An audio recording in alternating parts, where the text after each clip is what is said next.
Hello दोस्तों, आप सभी का स्वागत करती हूँ आपके अपने परिवार सुमन एसएससी सेंटर में।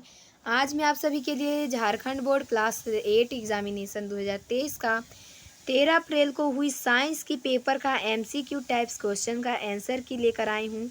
आप सभी इस आंसर की से अपने टिक किए गए आंसर को मिला लें कि आपने अपने एग्ज़ाम में कितना सही करके आए हैं।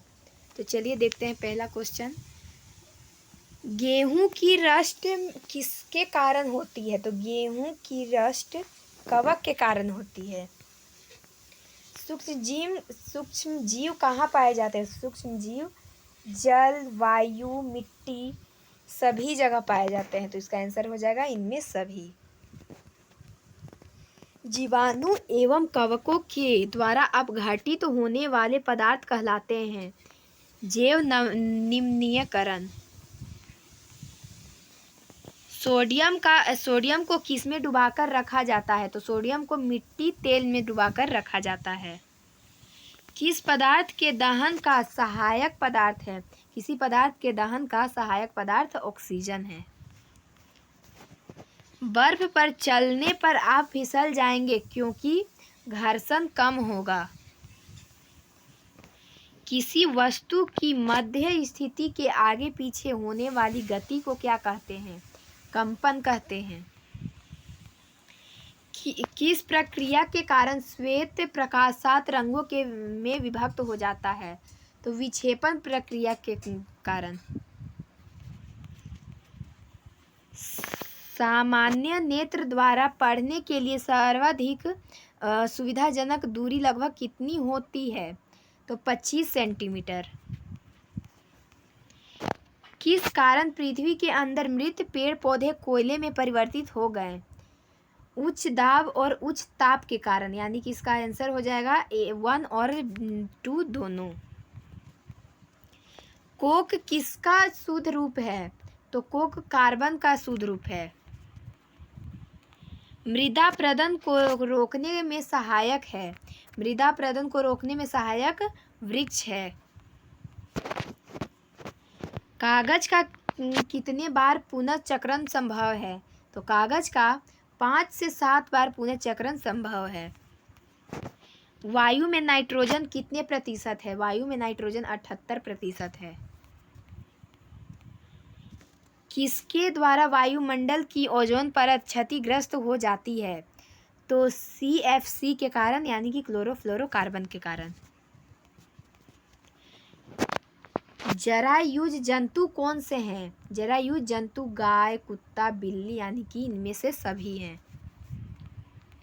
रेशम कीट का जीवन चक्र किस प्रकार का होता है?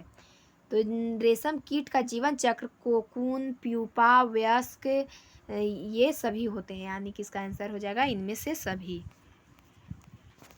विद्युत सेल में कितने टर्मिनल होते हैं? तो विद्युत सेल में 2 टर्मिनल होते हैं, एक प्लस और एक माइनस।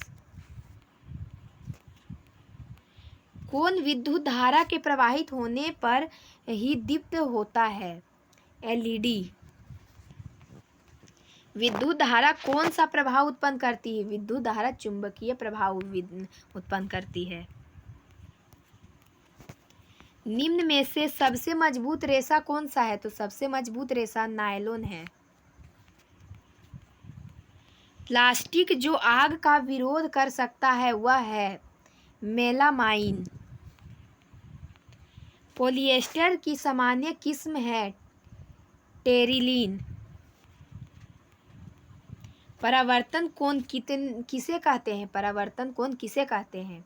तो परावर्तित किरण और अभिलंब के बीच का कोण को परावर्तन कोण कहते हैं।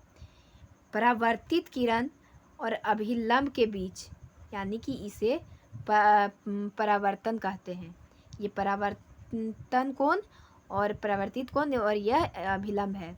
इसके बीच के कोण को परावर्तन कहते हैं। चमकीला पिंड कौन से होते हैं? चमकीला पिंड तारे होते हैं। मानव कान की श्रव्यता परास है 20 हर्ट्ज से 20,000 हर्ट्ज तक। ध्वनि की प्रबलता की माप की जाती है डेसिबल में। प्राकृतिक आवास का वन्य प्राणी संरक्षण किया जाता है। अभयारण्य में, राष्ट्रीय उद्यान में, जैव मंडल संरक्षित क्षेत्र में, यानी कि इनमें से सभी इसका आंसर हो जाएगा। भारत में राष्ट्रीय उद्यान की कुल संख्या है, तो भारत में राष्ट्रीय उद्यान की कुल संख्या 55 है।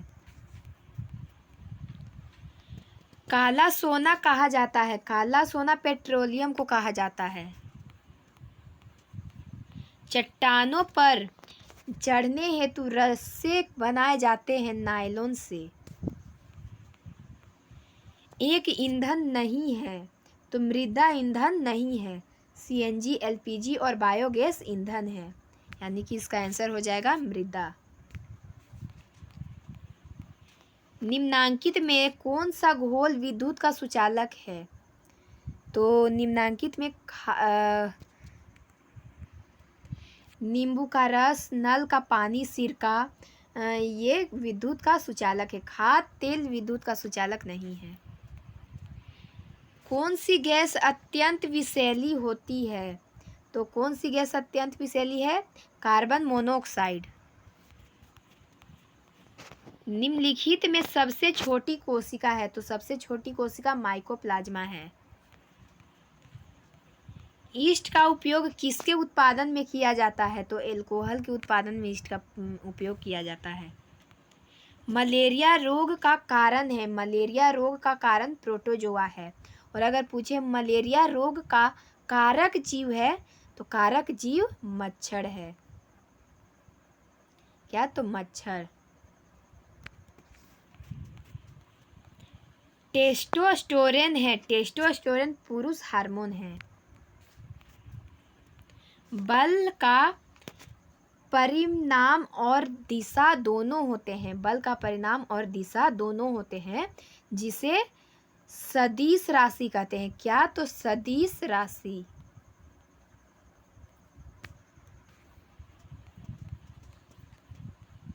प्रकाश के परावर्तन के कितने नियम हैं? तो प्रकाश के परावर्तन के 2 नियम हैं। विद्युत का सुचालक अधातु का क्या नाम है? तो विद्युत का सुचालक अधातु का नाम ग्रेफाइट है। वायु किसका मिश्रण है? वायु गैसों का मिश्रण है। क्लोरोफ्लोरोकार्बन का उपयोग कहाँ किया जाता है?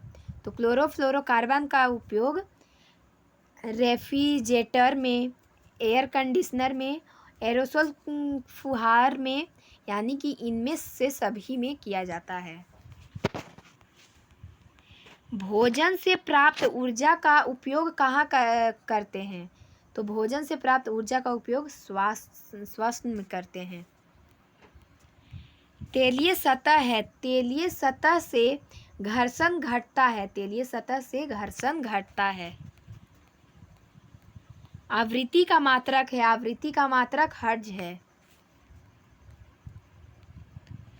पृथ्वी के अचानक कंपन को कहते हैं भूकंप। समाप्त होने वाला प्राकृतिक संसाधन है खनिज। वायु कभी समाप्त नहीं हो सकता है, सूर्य का प्रकाश भी समाप्त नहीं हो सकता है, यानी कि इसका आंसर हो जाएगा खनिज। क्लोरोप्लास्ट किस में पाया जाता है? तो क्लोरोप्लास्ट पत्तियों में पाया जाता है। सर्वप्रथम चेचक के टीके की खोज किसने की? तो सर्वप्रथम चेचक के टीके की खोज एडवर्ड जेनर ने की।